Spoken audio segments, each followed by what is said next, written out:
Muy buenas tardes, tengan todos ustedes. Les habla José Eduardo Cruz Beltrán, profesor de la Universidad Pedagógica Nacional Hidalgo, docente adscrito a la sección 15 del Sindicato Nacional de Trabajadores de la Educación, historiador, que tengo a bien presentarles mi más reciente obra que se denomina Hidalgo Ex Libris, temas de historia y literatura hidalguenses, publicado por el CENTE a través de su comisión editorial.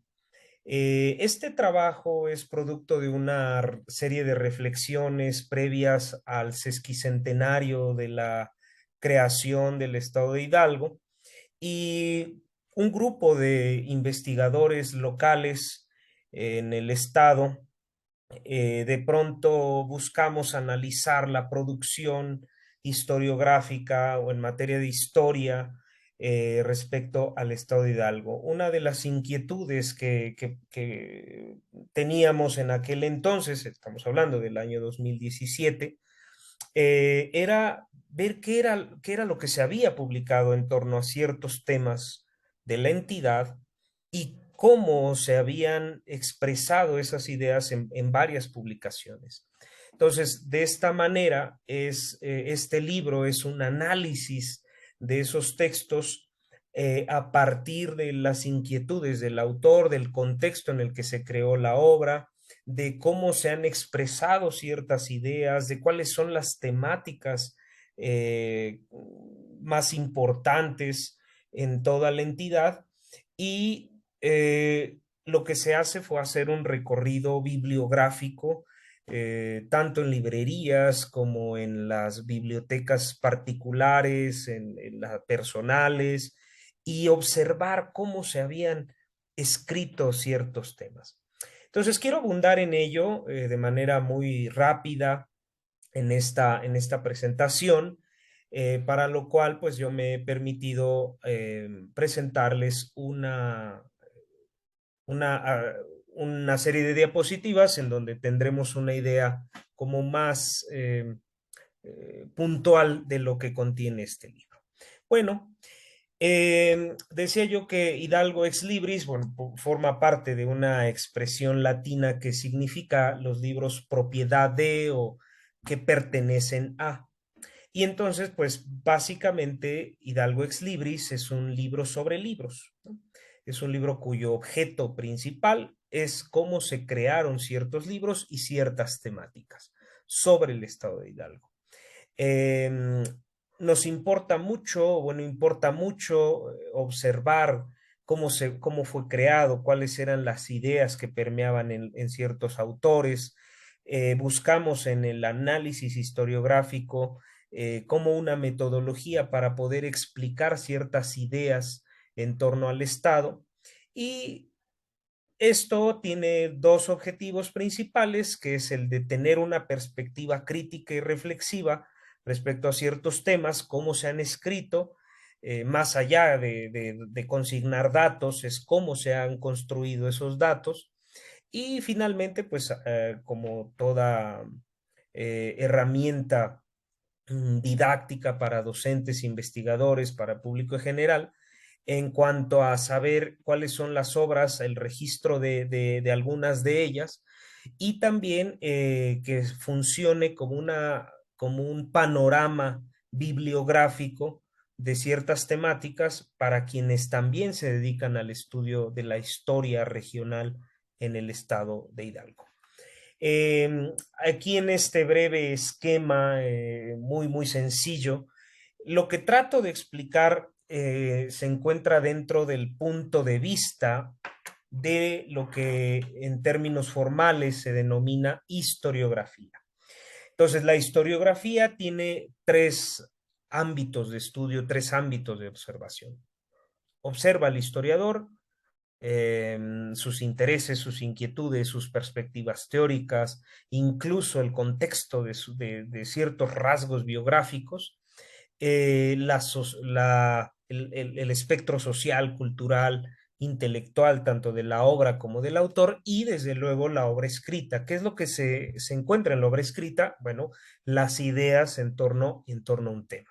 Entonces, tal es el ejercicio historiográfico, es, digamos, una especie de historia de la ciencia histórica, en donde quien hace historiografía es un científico que analiza tanto al historiador, el contexto de la obra y del autor y la obra propiamente dicha.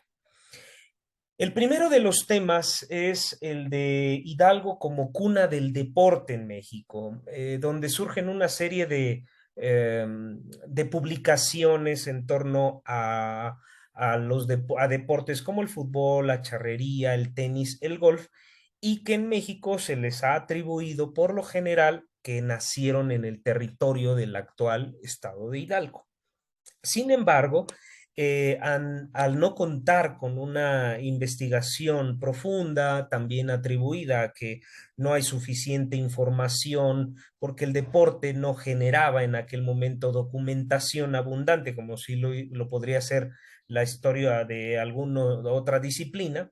Esto suscitó algunas contradicciones al momento de escribir estos libros o de escasez de fuentes de información, y también creó polémicas respecto a otras poblaciones del país que argumentaban ser ellos la cuna de estos deportes, ¿no?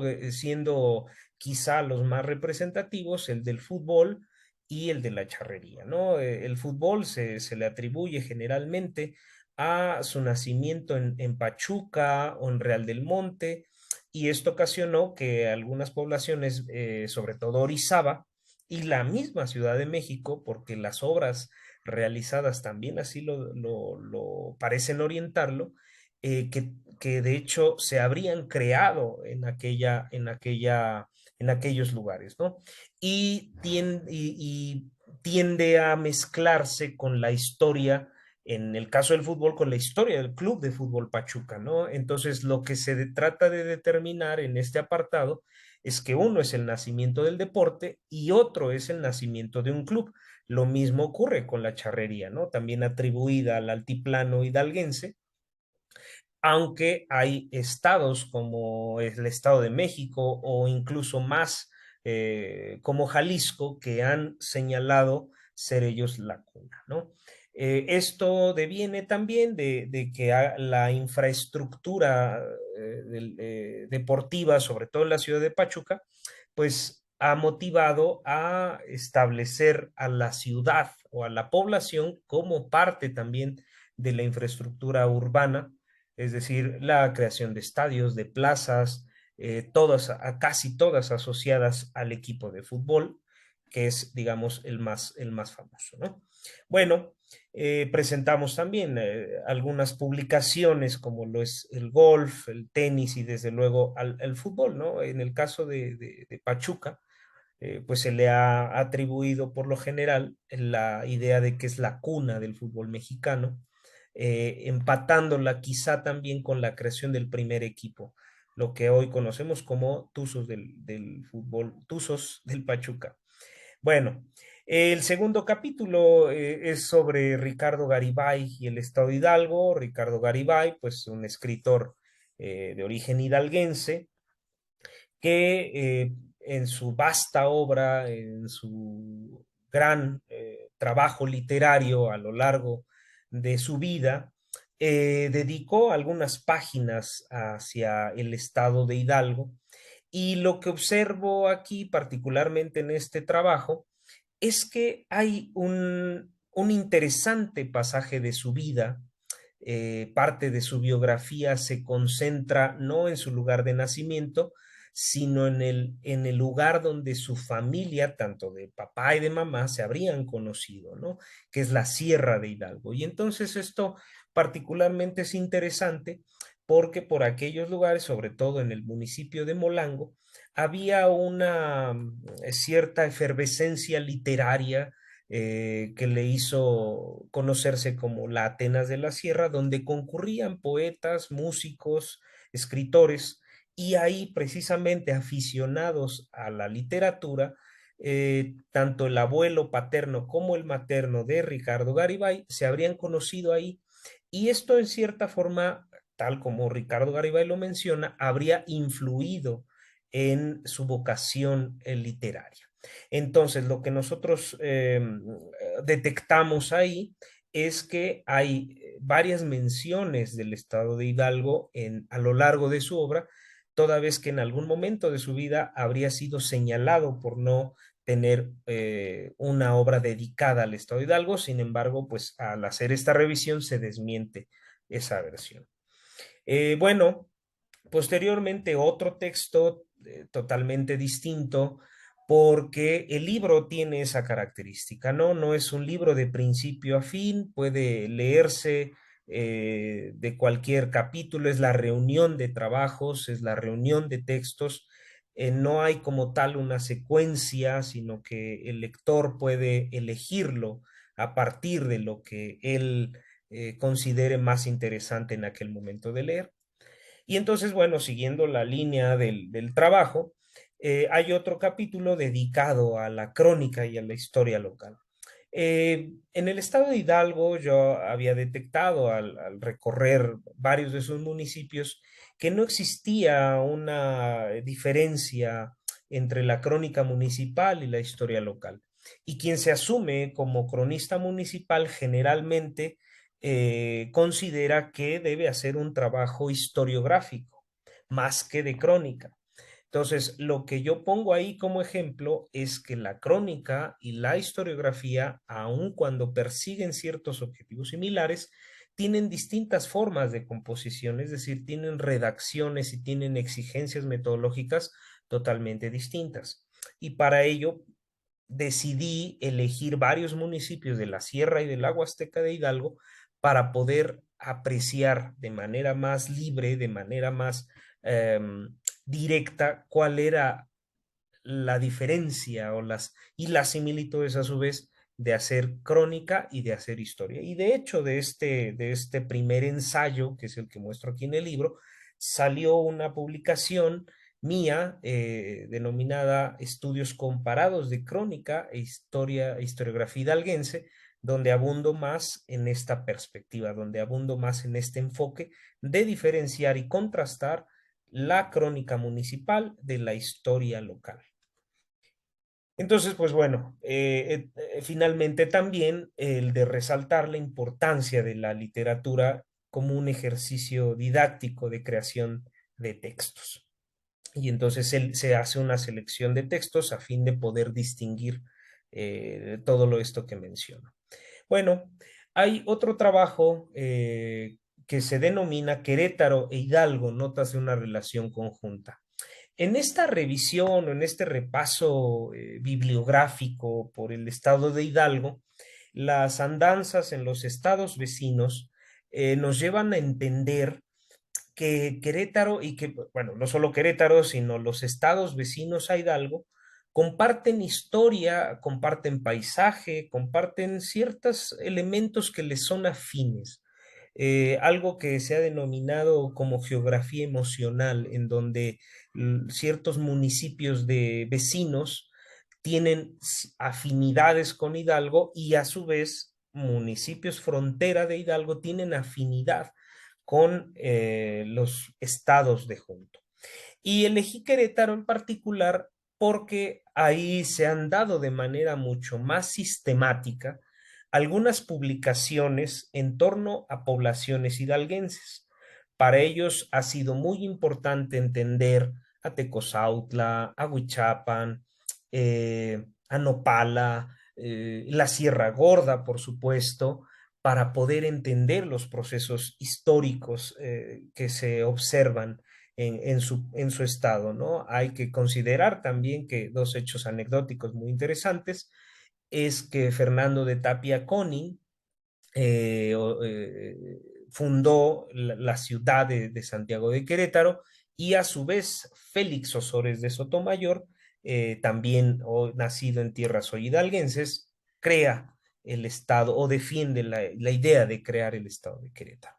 Entonces, Querétaro e Hidalgo no solamente comparten lo que ellos denominan semidesierto queretano o parte del Bajío mexicano con el área del Mezquital, ¿no? O con la región del Mezquital que tiene un área del Bajío, sobre todo en estos municipios de Huichapan y Tecozautla o Nopala, que si nosotros observamos su disposición urbana arquitectónica, nos sentiremos transportados en localidades como Tequisquiapan, por ejemplo, o San Juan del Río.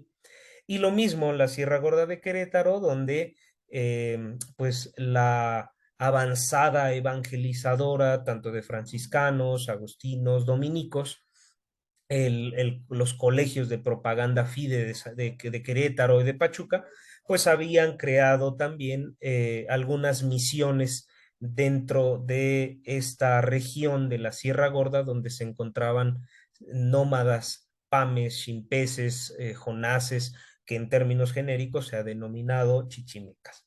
Y pues bueno, de esta manera también comprender si estas relaciones territoriales, como que Querétaro alguna vez tuvo dentro de su jurisdicción a los municipios hidalguenses de Pisaflores y Pacula. Bueno, otro texto, ahora volviendo a la capital del estado de Hidalgo, Pachuca, se hace un recorrido literario por todas aquellas obras que sitúan a Pachuca y en concreto a la minería y a los barrios altos como tramas, como locaciones de novelas, de cuentos, de leyendas en torno a los barrios, principalmente al Pachuca antiguo, a la parte donde se asentaron las primeras minas, donde se asentó la población original en Pachuca, ¿no? Que son estas cañadas que rodean al principal cuadro de la ciudad y donde se asentaron también las poblaciones mineras. Y fue ahí donde, aprovechando esta temática o esta actividad económica, se elaboraron a lo largo de varios años algunas novelas, algunos cuentos, siendo quizá una de las más representativas la novela El Doble Nueve, escrita por Rodolfo Benavides y que es una excelente novela, quizá también denominarla como una especie de novela histórica en torno a la vida de las minas.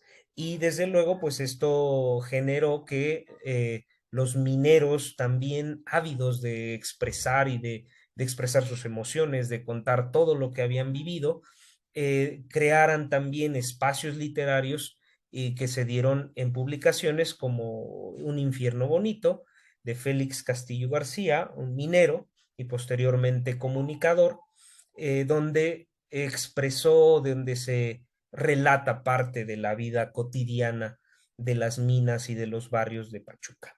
Entonces, lo que se pretende en este particular apartado es recrear o que la literatura recrea las costumbres, los hábitos, las formas de pensamiento, las ideas de una sociedad, en este caso la pachuqueña, y con ello entender las emociones, los temores, los anhelos, es decir, la parte introspectiva de los mineros y de las personas que lo rodean. Algo que señalo ahí también que poco aparece en los libros de historia.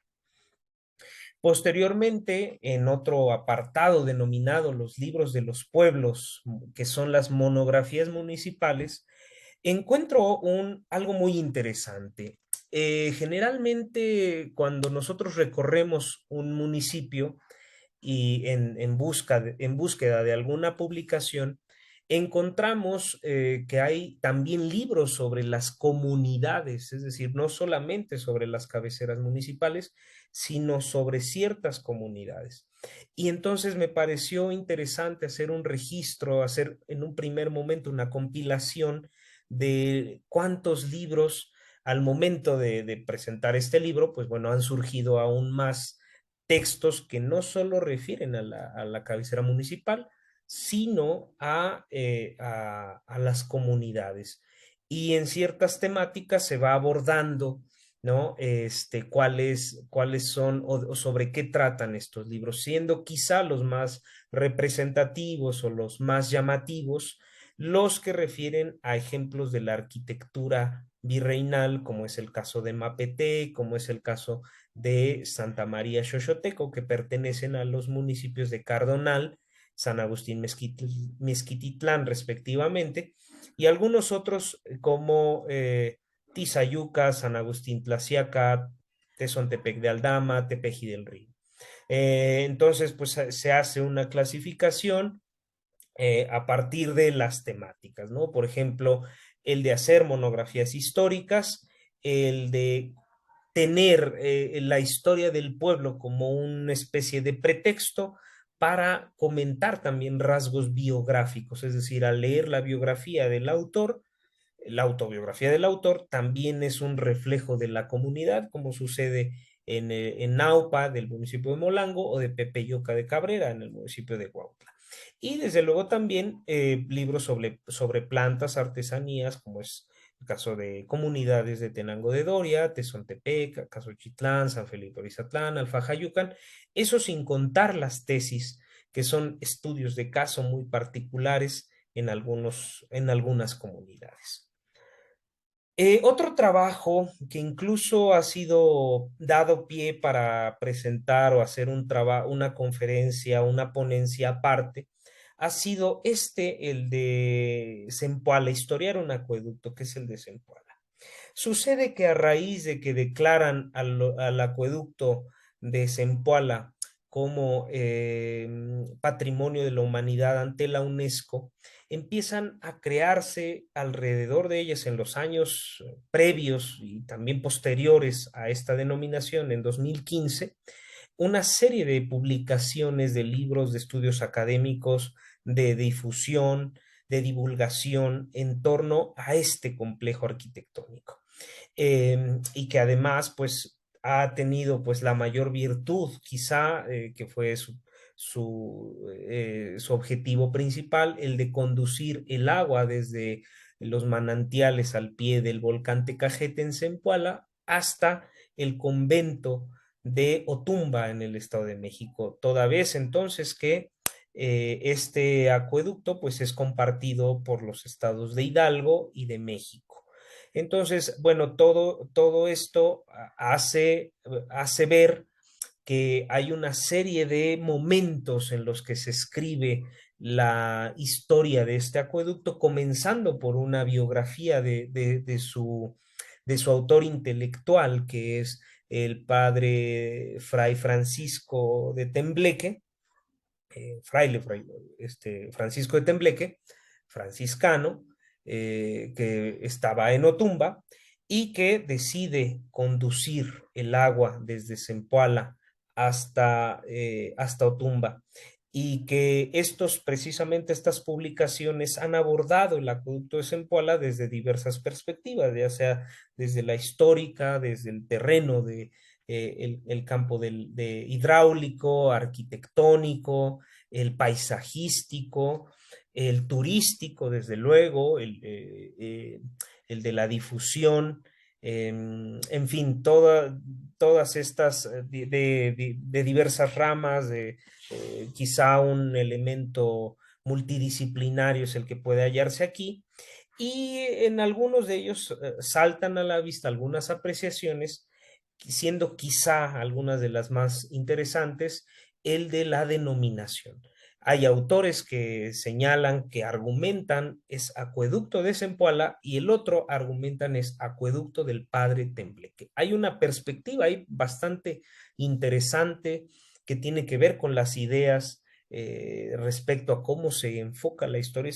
Este capítulo es particularmente interesante porque permite ver ambos enfoques, ¿no? Tanto el hispánico, pero también el indígena que participó en la construcción de este acueducto. Y eso también se ve reflejado en los glifos, ¿no? Lo cual marca cierta sobrevivencia del mundo indígena en una construcción virreinal. El posterior trabajo de carácter literario es el de las leyendas hidalguenses y sus libros.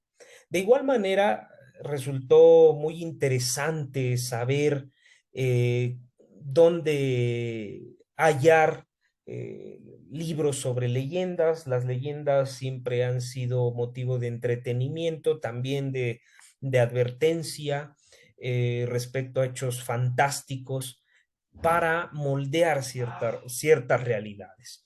Entonces, esto es particularmente interesante porque nosotros en este trabajo, en este recorrido bibliográfico, encontramos ciertas temáticas en común, ¿no?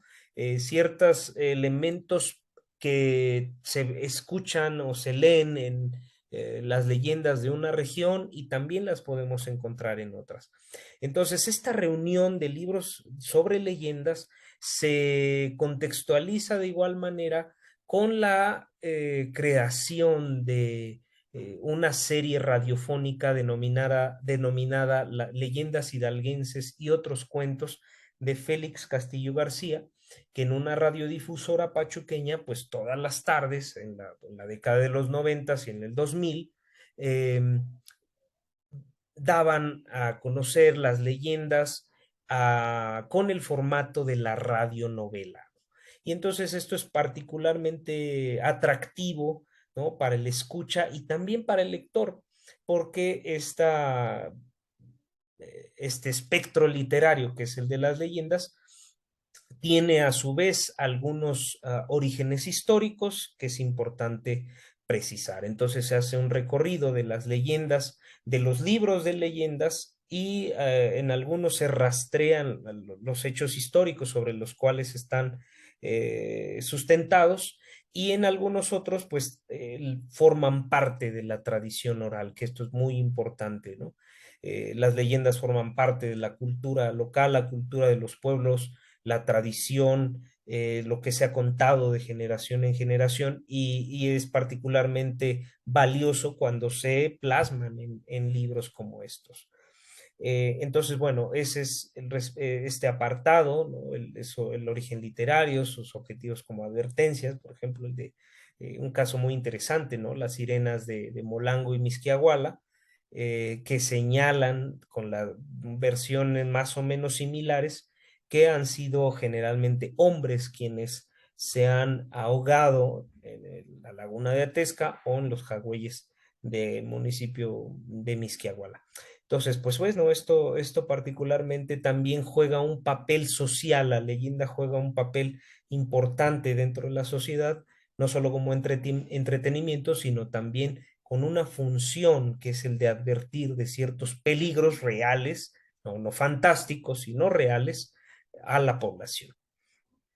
Eh, Otro trabajo que igual fue presentado en el 2018 en el municipio de Actopan fue la aparición o la presencia de este convento que ha sido muy estudiado y que ha sido, además de estudiado, pues muy admirado por investigadores y por la población en general, turística, incluso la población local por las características de este convento, ¿no? Entre los que sobresale su torre mudéjar y el amplio programa pictórico al interior de las celdas, al interior de las distintas dependencias y quizá siendo la más atractiva la capilla abierta, que no había sido descubierto sino hasta muy entrado el siglo XX y que dejó al descubierto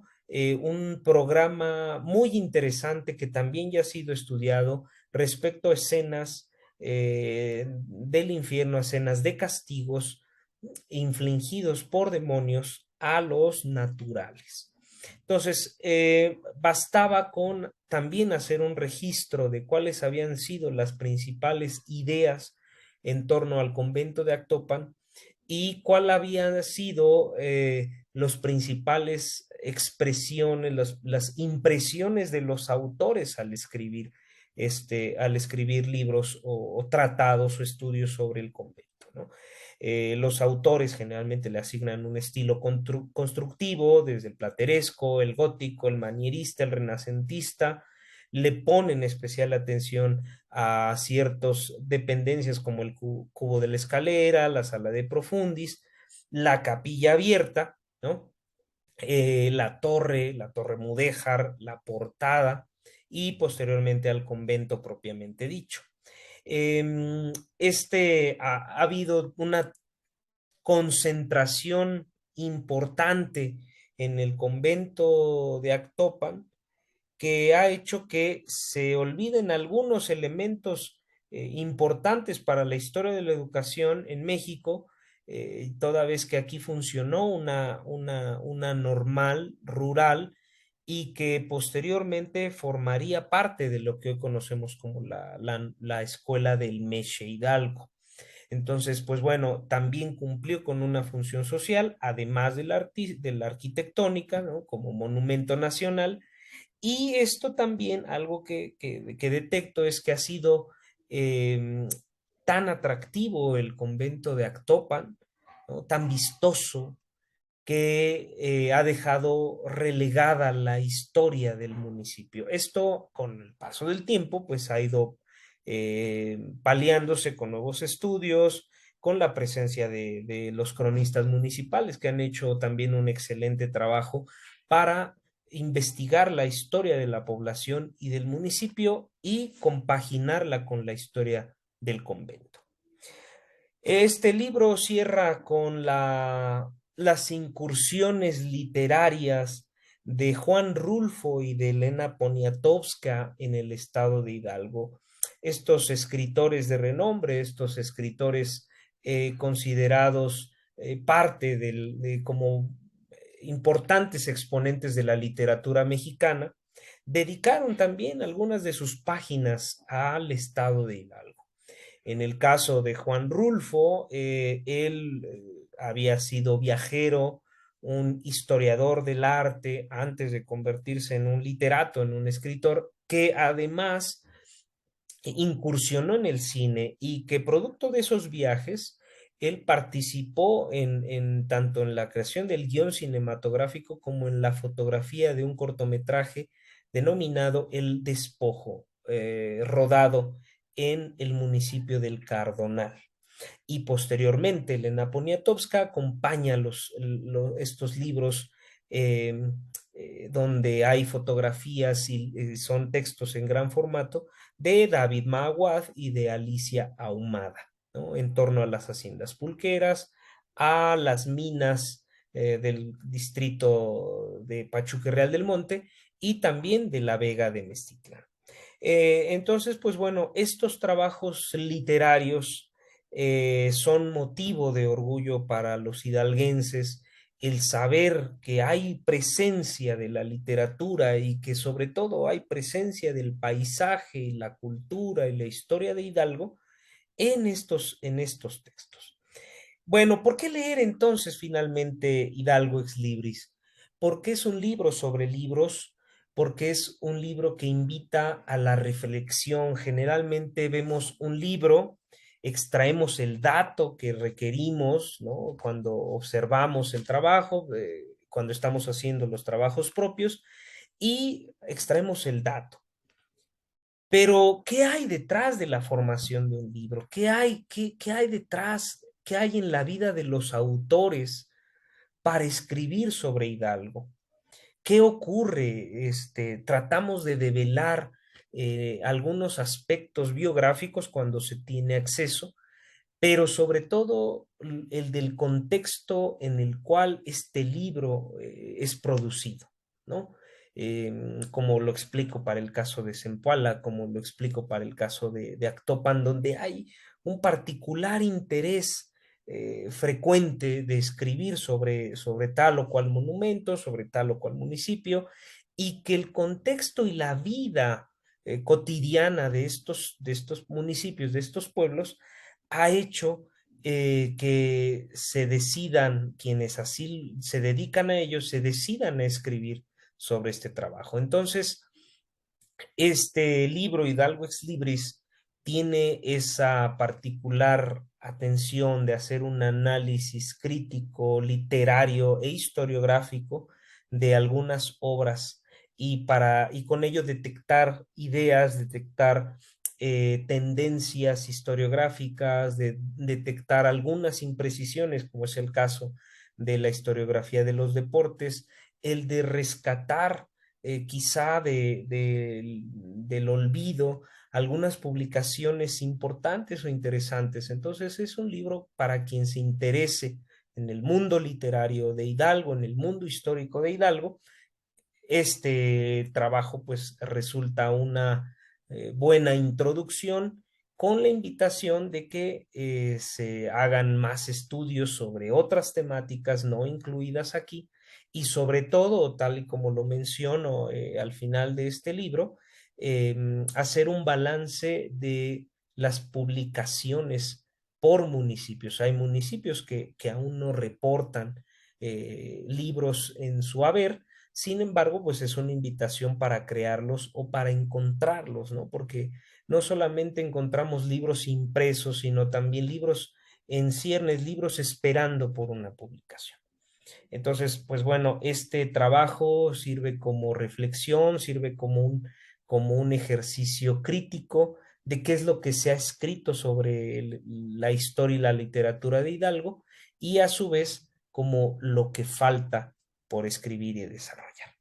Y pues bueno, con esto quiero saludarlos, quiero agradecerles por este tiempo, por esta presentación. Posteriormente, a través de mis redes sociales, estaré comentando dónde podrán adquirir este libro denominado Hidalgo Ex Libris, temas de historia y literatura hidalguenses.